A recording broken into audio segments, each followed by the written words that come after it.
It's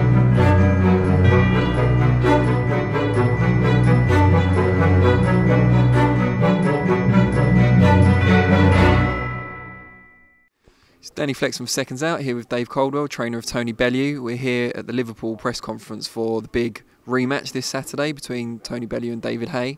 First of all, I just wanted to ask you about the reactions on the stage earlier from your opposite number, Ismail Salas, and also from Adam Morley. What was going on there? What was behind this sudden change in attitude?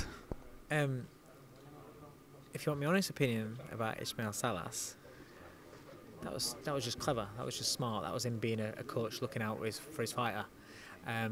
Because what it did, you must be about the 6th person that's interviewed me since the presser. The first question you've asked me hasn't been about David Haye, it's been about his coach. Taking that pressure away from him.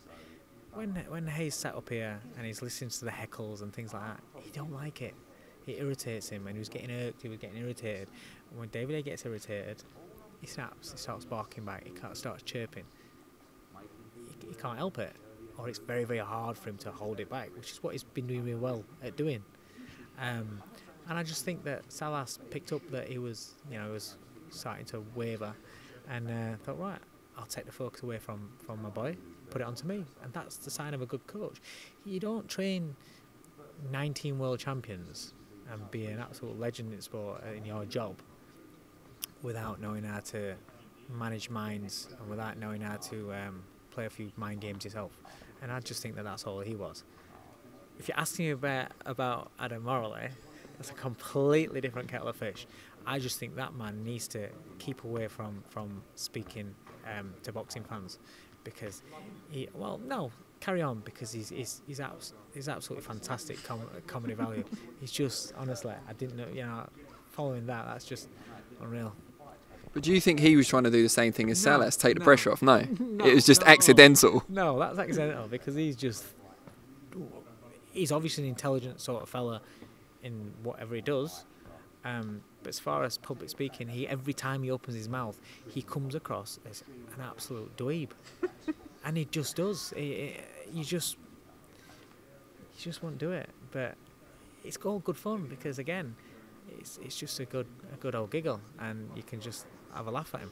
We had the Salter brothers with their famous algorithm that only lasted for maybe one fight, and now we've got Adam Morley turning full heel in front of a Liverpool audience that were out for his guts. What is it about Haye that attracts these kind of people to boxing? Because he likes people around him, especially these days. He likes people around him that are going to bum lick him and tell him how great he is. And cheerleaders. And Adam Morley looks like a guy that'll do that, I'm sure he does. Okay? He just looks wet, and it is what it is. It's fun. It's good. It takes pressure off our old Penfold here and stuff like that. So it's good to have somebody on their team that's a good giggle. You said it's a sign of a good coach to take the pressure off your fighter. Is it then the sign of a good fighter that he doesn't need someone to take the pressure off? Because Tony certainly doesn't. Yeah, but this is what you see. Boxing is not just about fighter A has skills to burn, fighter B can't match his skills.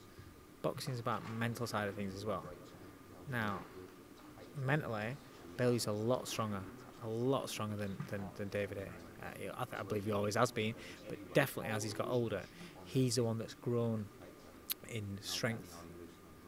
Whereas Haye, he just looks like his mental strength is diminishing as far as boxing's concerned, about the aura and everything about him. He used to have this aura about him. He used to look at him and, wow, that's David Haye. Now he don't. It reminds me of. It reminds me of. Your old American fighters that were great back then. Then you see him now and you look at him and you think, flipping heck, is that him? No way. That's what he's like, But the thing is, it's not. David Haye had all these skills and everything, but Bellew isn't just a one-dimensional workhorse that I think he thought it was.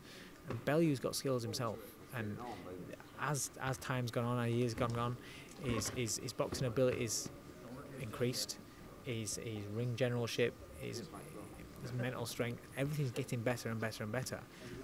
Whereas I feel everything on Haye, no matter what he wants to say before each fight, everything's getting like deteriorating on everything. You know, he's not mentally as strong as what he used to be. He's not got that character anymore. He's definitely not as good a fighter as what he was. I don't care what you say. You're 37, nearly 38 years old. You cannot naturally be better than what you was when you're younger. What you can do is you can tell yourself that you're better. Refuse to admit that you're slower, you're not as fast. Tell yourself that you're faster, tell yourself you're stronger, tell yourself you're fitter. Give yourself all that crap, but it convinces your own mind. And then you go out there, and against certain opponents, you can perform like that. But against an opponent that doesn't buy all the sales pitch, it's a little bit harder. And you might have, right, okay, so I remember back in days of Naz, right? Naz was phenomenal in that gym. Yeah. It was better than what you saw in fights. But Naz would disappear after a fight, not train for a couple of months, walk into the gym, overweight, out of shape, get in the ring, spar, kick the crap out of absolutely everybody. Nobody could touch him, be absolutely $1 million for that one day. Then he'd disappear for a few days because his body couldn't cope with the next day, whereas everybody else was back in the gym next day. So you can get away with it for a short period of time. So for the first few rounds, I expect Haye to be sharp and fast, because that's all he's been training for. So I expect him to be sharp, fast, twitching, reflexes, very good. The minute it starts getting touched back and things start happening in a fight, then I expect that to wear off, and then just being 37 years old and a shadow of your former self will kick in. We've seen it before. Roy Jones was fantastic, and then when he wasn't, he was fighting every fight, thinking and talking like he was gonna be again. But you'd see him and he'd be like, he's not the same man. You can't cheat time. You can cheat a lot of things, but time you can't cheat, and sooner or later it catches up on you. And once it catches up on you, I don't know anybody that once it's caught up on them that has been able to show that they can reclaim it, really. I don't know. Maybe Holyfield. Holyfield against Bow, second time round. It looked shot. It looked absolutely done. No, was it the third time when he got it was the third time when he got dropped and stopped, and you thought that was the end of him. But look at the career he managed to have after. But probably had a bit of help, and is a different character, and you know, his beliefs and stuff like that, maybe. But I don't know. But going back to David Haye, I don't see him as a Holyfield. I see him as a Roy Jones type, where once he's gone, he's gone.